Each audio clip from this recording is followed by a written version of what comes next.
আসসালামু আলাইকুম। আশা করছি আপনারা সবাই ভালো আছেন। আমরাও আল্লাহ তাআলার অশেষ রহমতে আলহামদুলিল্লাহ ভালো আছি। সন্ধ্যার রান্নাবান্না থেকে আজকের ভিডিওটি শুরু করলাম।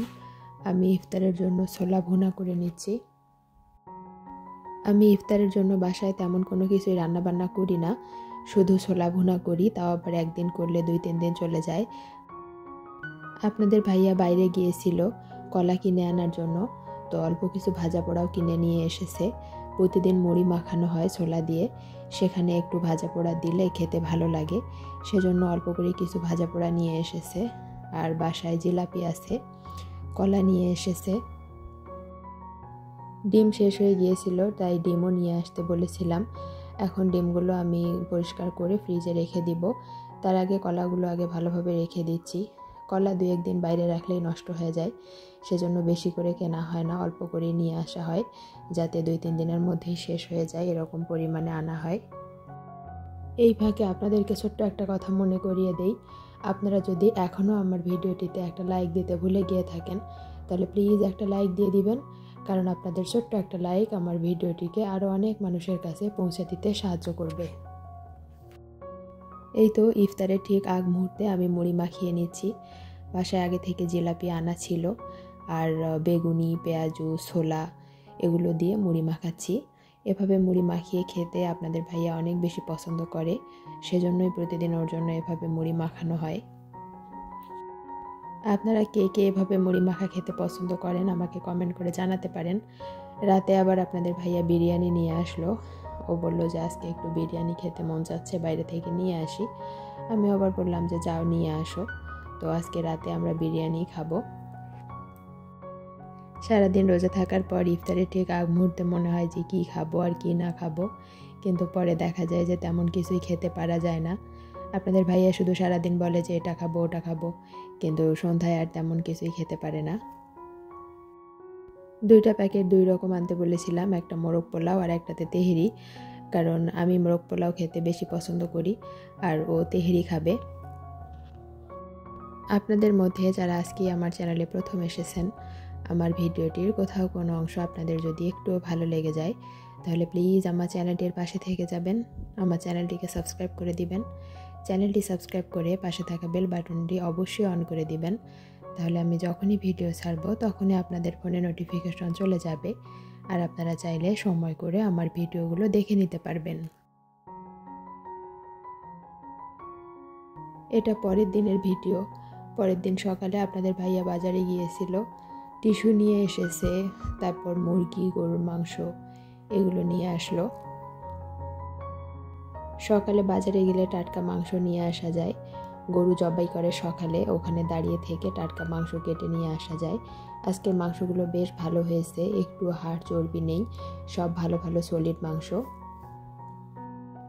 বাজার ভালো নিয়ে আসলে মনটা ভালো থাকে, আর যেদিন বাজার ভালো আনতে পারে না সেদিন মনটা খারাপ হয়ে যায়। 2টা সোনালী মুরগি নিয়ে এসেছে, মুরগিগুলো কেটে পিস পিস করে এখন ফ্রিজে রাখবো। আমি একটা নতুন কড়াই নিয়েছি, এর আগেও আমি এরকম একটা কড়াই ব্যবহার করেছি। এই কড়াইগুলো ব্যবহার করতে অনেক আরাম, বিশেষ করে মাছ ভাজি করতে, যে কোনো কিছু ভাজি করতে অনেক ভালো হয়, কোনো কিছুই লেগে যায় না এই কড়াইগুলোতে, একদম ননস্টিকের মতো আমি ব্যবহার করতে পারি। একটা আমি এখানে ব্যবহার করব, আর একটা গ্রামে নিয়ে যাব, সেজন্য আর একটা কিনলাম। আর একটা হিজাব নিয়েছি, একটা মশারির কাভার। আমার এই কালারের 3 পিস আছে, তার সঙ্গে ম্যাচ করেই হিজাবটা নিয়ে আসলাম, আর নিয়ে এসেছি এই মশারির কাভারটা। এটা এখানে ব্যবহার করার জন্য নিয়েছি। এই মশারির কাভারগুলো অনেক বেশি কাজের, মশারি গুছিয়ে রাখা যায়, তখন আর রুম এলোমেলো থাকে না। রমজান মাসে ঘুম থেকে উঠতেই অনেক দেরি হয়ে যায়, তারপর গোসল করে নামাজ পড়ে রান্নাবান্না করতে দিন শেষ। এজন্য সংসারের টুকটাক কাজ ছাড়া তেমন কোনো কাজই করা হচ্ছে না, তাই ভিডিওগুলো ছোট হয়ে যাচ্ছে। আপনাদের ভাইয়া আজকে বাসায় নেই, ও আজকে বাসায় ইফতার করবে না, তাই আমি শুধু নিজের জন্য নুডলস বানিয়ে নিচ্ছি। এখানে প্রথমে পেঁয়াজ কাঁচামরিচ ভেজে নিলাম, তারপর একটু গাজর আলু ভেজে নিচ্ছি। খুব ঝটপট নুডলসটা রান্না করব সহজ উপায়ে, যাতে করে খুব তাড়াতাড়ি হয়ে যায়। একটু লবণও দিয়ে দিলাম।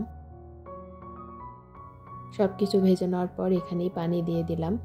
পানিটা একটু ফুটিয়ে গেলে তারপর এখানেই নুডলস দিয়ে দিব আলাদা করে, আর আমি নুডলস সিদ্ধ করে নিলাম না। আমি এভাবে সবসময় রান্না করি না, কারণ এভাবে রান্না করলে খেতে বেশি মজা লাগে না। আজকে তাড়াতাড়ি করার জন্য এভাবে করলাম। নুডলসের ভিতরে যে মশলাটা থাকে সেটাও দিয়ে দিলাম। এখানে একটা ডিম ভেঙে দিব। ডিমটা আমি আস্তই রাখবো যাতে করে ডিমটা ভেঙে না যায়, সেজন্য আলতো করে দিয়ে দিলাম। এখানে এই ডিমটা সিদ্ধ হয়ে থাকবে। একটা টমেটো দিয়ে দিলাম, সামান্য একটু সয়া সস দিয়ে দেব। তারপর ঢাকনা দিয়ে কিছুক্ষণ রেখে দিলেই আমার রান্না হয়ে যাবে।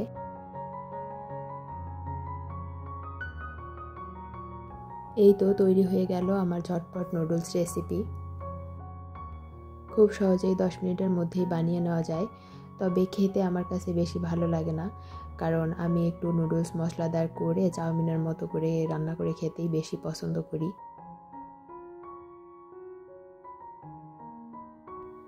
তারপর রাতে একটু দই, জিরা, কলা, দুধ দিয়ে মেখে নিচ্ছি। আমি এখানে দুজনের জন্য বানিয়েছি। আমি এখন আমারটা খাবো, আর আপনাদের ভাইয়ারটা ফ্রিজে থাকবে, ও আসলে আবার ওকে দিব। একটু ফ্রিজে রেখে ঠান্ডা করে খেলে ভিতরটা জুড়িয়ে যায়। যারা খাননি তারা ট্রাই করে দেখতে পারেন। আজকের মতো তাহলে এখানেই বিদায় নিচ্ছি। দেখা হবে আবারও নতুন কোনো ভিডিওতে ইনশাআল্লাহ। সেই পর্যন্ত আপনারা সবাই ভালো থাকবেন, আমাদের জন্য দোয়া করবেন। আল্লাহ হাফেজ। আসসালামু আলাইকুম।